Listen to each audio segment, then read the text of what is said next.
Turma, hoje vamos dar sequência às nossas aulas de UTI. Hoje nós vamos falar sobre as drogas vasoativas, que são de extrema importância, são as drogas que a gente mais utiliza dentro da UTI, e é de extrema importância a gente saber um pouquinho sobre cada droga, sobre as reações que ela causa, para que ela serve, para que é indicada. E então nós vamos começar a dar entrada nesse conteúdo. Drogas vasoativas. Conceito: agentes farmacológicos com efeitos cardiovascular e pulmonar. Substâncias que apresentam efeitos vasculares periféricos, pulmonares ou cardíacos, sejam eles diretos ou indiretos, atuando em pequenas doses e com respostas dose-dependentes de efeito rápido e curto, através de receptores situados no endotélio vascular. Então, o objetivo das drogas vasoativas é restaurar e manter a hemodinâmica do organismo durante as mais diversas condições clínicas, evitando assim que os pacientes evoluam para uma disfunção de múltiplos órgãos. Drogas vasoativas, nós temos as classes das catecolaminas e dos vasodilatadores. Dentro das catecolaminas, nós temos a noradrenalina, adrenalina, dopamina, dopexamina, dobutamina e isoproteranol. E dentro dos vasodilatadores, nós temos o niprusiato de sódio e a nitroglicerina. Vamos falar um pouquinho sobre cada um desses tipos de drogas. As catecolaminas são os agentes simpatomiméticos mais utilizados em terapia intensiva, e suas funções são determinadas por ligações dessas drogas às três classes principais de receptores, que é alfa, beta e dopa. Dentro desses receptores, nós classificamos como alfa 1 aqueles que atuam provocando vasoconstricção, que são receptores presentes nas paredes dos vasos sanguíneos. Temos o beta 1, que são aqueles que atuam provocando inotrópico ou cronotrópico, que são receptores localizados no coração. E temos o beta 2, que atua provocando vasodilatação, que são receptores presentes nas paredes dos vasos esqueléticos, coronarianos e brônquicos. Aqui nós temos uma tabela. Essa tabela está explicando direitinho a localização que essa droga vai atingir, né? Qual órgão que ela vai atingir de maneira mais significativa e qual o efeito que ela vai estar trazendo para como reação adversa, né? Aquele paciente, quais são os efeitos que pode trazer, seja efeito positivo ou até mesmo efeito negativo. Aí nós temos o dopa 1, que vai atingir que vai atingir o coração, vasos e rins, vai causar vasodilatação coronariana, vasodilatação na diurese e excreção de sódio. Dopa 2, que vai atingir os vasos, rins e as glândulas suprarrenais, e vai causar também uma vasodilatação, diminuindo a liberação de renina e aldosterona, que são dois hormônios presentes nas suprarrenais. Beta 1, que vai atingir diretamente o coração, né? A localização vai ser diretamente ao coração e vai trazer como efeito o aumento da contratilidade cardíaca, frequência e velocidade de condução. Beta 2, que vai ter uma ação diretamente nos vasos do coração, promovendo uma dilatação, um aumento da frequência cardíaca e contratilidade cardíaca. Alfa 1, que vai atuar diretamente nos vasos, causando vasoconstricção e aumento da pressão arterial. E alfa 2, que vai atuar nos vasos, coração e nos pequenos vasos também do coração. Vai causar uma inibição da liberação de noradrenalina, que é um feedback, trazendo uma vasoconstricção e aumento da pressão arterial. Então, pacientes com hipotensão, nós vamos dar uma preferência maior em utilizar drogas vasoativas alfa 1, porque essa vasoconstricção vai fazer com que haja uma elevação da pressão arterial. Adrenalina, epinefrina. É uma droga adrenérgica de primeira linha no suporte avançado de vida. É um potente estimulador alfa e beta-adrenérgico com notáveis ações sobre o miocárdio, músculos vasculares e outros músculos lisos, cujo efeito vasopressor é muito conhecido. 0,02 a 0,05 microgramas por quilo por minuto. Essa aqui é a forma em que a gente vai administrar numa bomba de infusão, que são em microgramas, então vai ter que ser na bomba de infusão a administração, se for realizada dessa forma. A apresentação da adrenalina é uma ampola de 1 ml com 1 miligrama, sendo que vai ser 1 miligrama por ml. Por exemplo, se a minha ampola tem só 1 ml, eu tenho só 1 miligrama de adrenalina. Se a minha ampola tem 3 ml, eu vou ter 3 miligramas de adrenalina. As soluções que são realizadas para a diluição, né, da adrenalina é a solução fisiológica ou glicosada. A gente não pode fazer no soro Ringer lactato porque a ação, né, da adrenalina com o soro Ringer lactato faz com que haja um corte de efeito, né, o que a gente chama, o efeito não vai ser da maneira que a gente deseja. Então, deve ser realizada a droga vasoativa, a solução padrão é feita em solução fisiológica ou glicosada. Na parada cardiorrespiratória, não há uma dose máxima, a gente utiliza a cada 3 minutos em bolos, que a gente chama em bolos porque a gente aplica diretamente na veia sem fazer nenhuma diluição. A gente pega aquele ml, 1 ml, e a gente puxa na seringa e a gente administra em bolos na veia. Enquanto isso, vai sendo feita a compressão cardíaca e a cada 3 minutos, a gente precisa contar 3 minutos certinho para a gente fazer uma nova administração, caso o paciente não retorne da parada cardiorrespiratória. Então, a gente vai fazendo até que esse paciente retorne ou até que seja constatado o óbito por parada. Se for realizar intravenosa, vai ser 1 miligrama em bolos a cada 3 a 5 minutos, foi o que eu falei a vocês. E se for pelo tubo traqueal, a gente vai fazer 2,5 miligramas. Então, a gente vai pegar 2 ampolas e meia para fazer através do tubo traqueal. Mas aí a gente vai ter que diluir em 10 ml de água destilada ou solução fisiológica. Então, se a gente for fazer na via traqueal, vão ser 2 ampolas e meia, diante de uma parada cardiorrespiratória, vão ser 2 ampolas e meia, diluída para 10 ml de solução fisiológica ou água destilada.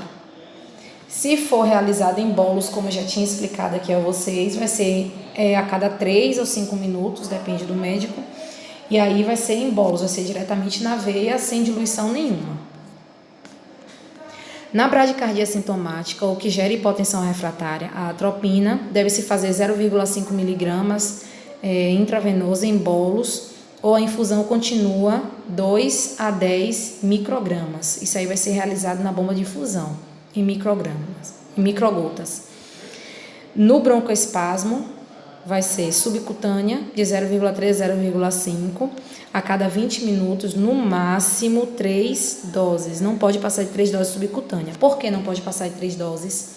Porque a ação pela via subcutânea é muito rápida. Então, pode causar efeitos, né, sobre essa pessoa. Efeitos, né, reações adversas. Então, a gente não pode passar de 3 doses.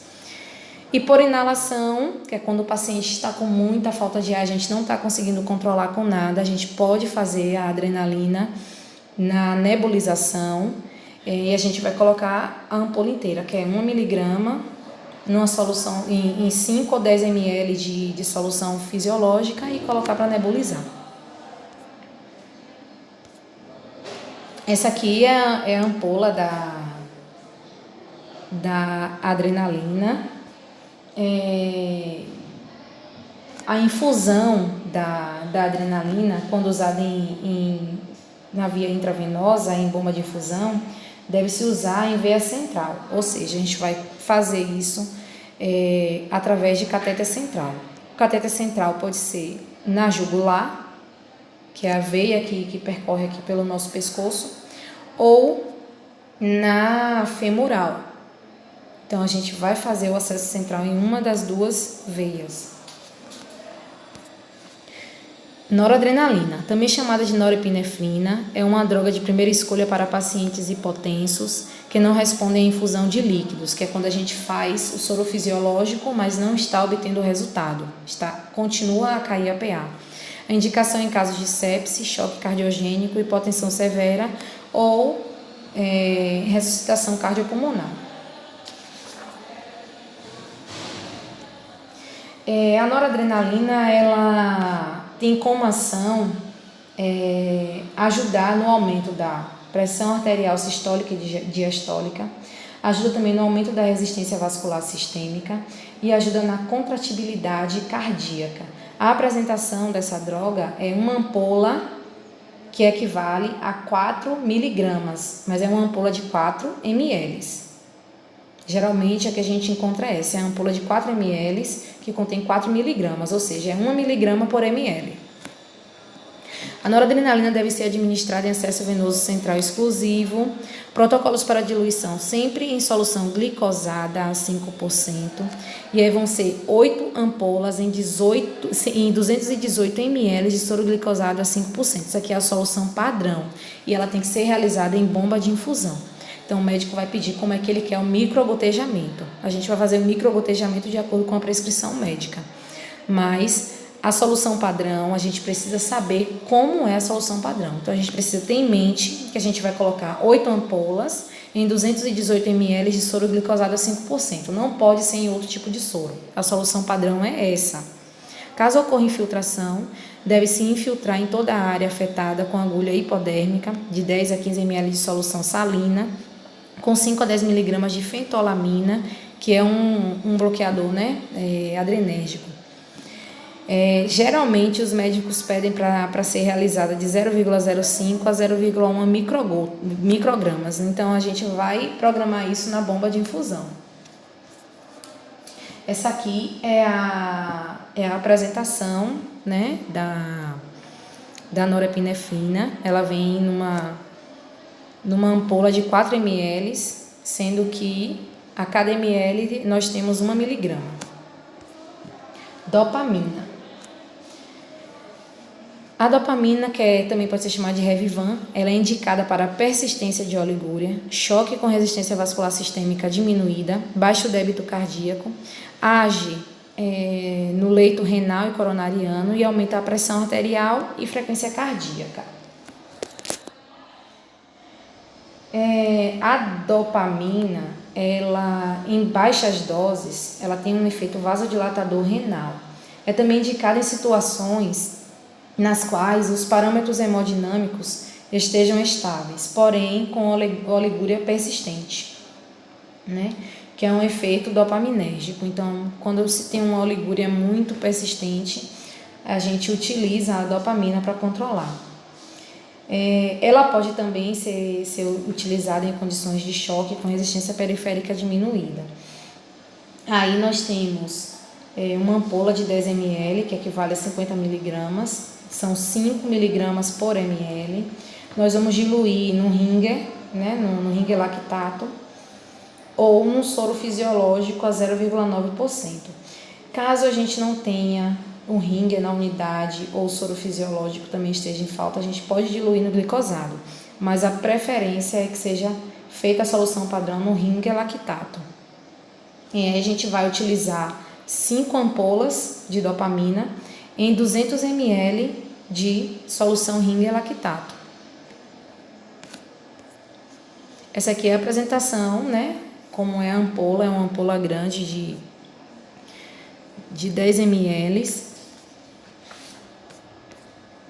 Dobutamina. A dobutamina é indicada para choque cardiogênico, insuficiência cardíaca congestiva, baixo débito cardíaco, pós-operatório cardíaco. As ações dele é aumentar a contratilidade miocárdica, débito cardíaco, consumo de O2 pelo miocárdio e causa uma diminuição na resistência vascular periférica. Ela é uma droga de primeira escolha em caso de disfunção do miocárdio. É utilizada para melhorar a função ventricular e o desempenho cardíaco em pacientes nos quais a disfunção ventricular acaba acarretando na diminuição do volume sistêmico e no débito cardíaco, como, por exemplo, em caso de paciente com choque cardiogênico ou pacientes que tenham insuficiência cardíaca congestiva, que é ICC. O consumo de oxigênio no miocárdio, sob o uso da dobutamina, ela vai ser menor do que a ação de outras catecolaminas. Por isso que ela é uma droga de primeira escolha para um caso de problema miocárdico. A apresentação é uma ampola de 20 ml, contendo 250 mg, já que tem 12,5 mg por ml. Pode ser diluída em soro fisiológico a 0,9 e soro glicosado a 5%. E a solução padrão dela é uma ampola diluída em 230 da solução escolhida. Então, aqui a gente escolheu o fisiológico ou glicosado. A dose recomendada é que seja de 3 a 15 microgramas. Então, vai ser realizada também bomba de fusão, solução padrão. Essa aqui é a apresentação da ampola de dobuta. Nós temos os vasodilatadores, que são geralmente utilizados em emergências hipertensivas e têm a vantagem de início rápido quando administrados por via intravenosa. O nitroprusiato de sódio é um vasodilatador misto com efeitos sobre os territórios arterial e venoso. Age diretamente na musculatura,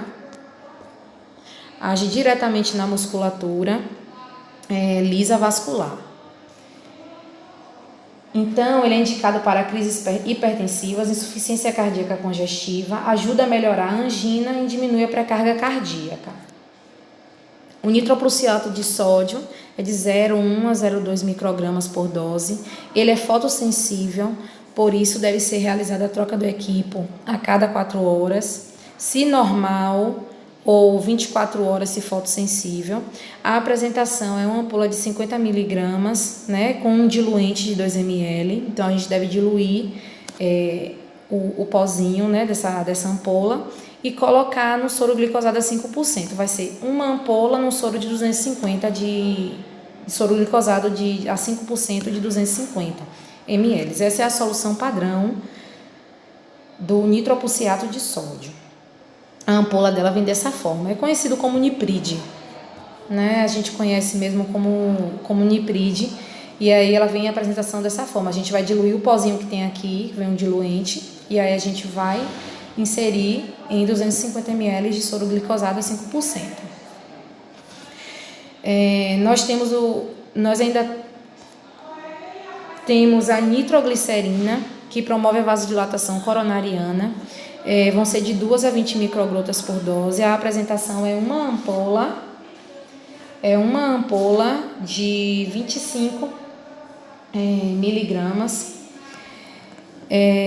por 5 ml ou 50 miligramas a cada 10 ml. A gente vai diluir preferencialmente soro glicosado também, já que é para emergência hipertensiva. A gente evita colocar no soro fisiológico, a gente coloca no glicosado. E vai ser a mesma coisa, vai ser uma ampola de 5 ml ou de 10 em 250 ml de soro glicosado a 5%. A solução padrão é essa. E essa aqui é a ampola. Cuidados de enfermagem com drogas vasoativas. Realizar os certos da administração de medicamentos. A infusão deve ser feita em veia calibrosa, de preferência em catéter venoso central, para evitar necrose por extravasamento da droga. Se possível, infundir a droga em via exclusiva. A administração deve ser feita em bomba de infusão, mantendo o controle rigoroso do gotejamento. Lavar a via com o menor volume possível, evitando a administração em bolos. Verificar a pressão arterial do paciente antes do início da infusão. Controlar a pressão e a frequência cardíaca de hora em hora. Atentar para alterações no traçado de ECG. Controlar o débito urinário rigorosamente. Realizar balanço hídrico. Avaliar o enchimento capilar. Verificar a compatibilidade da droga com outras medicações. Trocar a solução a cada 24 horas. De preferência, fazer uso de uma PAN invasiva, que é a pressão arterial média invasiva, Atentar para alarmes dos monitores e bomba de fusão e qualquer alteração comunicar ao médico responsável imediatamente. Aqui eu trouxe algumas perguntas para que vocês possam responder para fixar mais, que é sobre defina drogas vasoativas, citar os tipos de drogas vasoativas, o que é solução padrão, seis cuidados de enfermagem junto ao paciente com uso de drogas vasoativas e o que são receptores e qual a importância para a ação das drogas vasoativas. Então, vocês vão responder essas perguntas para fixar mais o assunto. E aqui eu tenho uma frase reflexiva para estimular o nosso crescimento. 3 pessoas para conquistar seus sonhos: querer, tentar e nunca desistir. Então, obrigada, pessoal.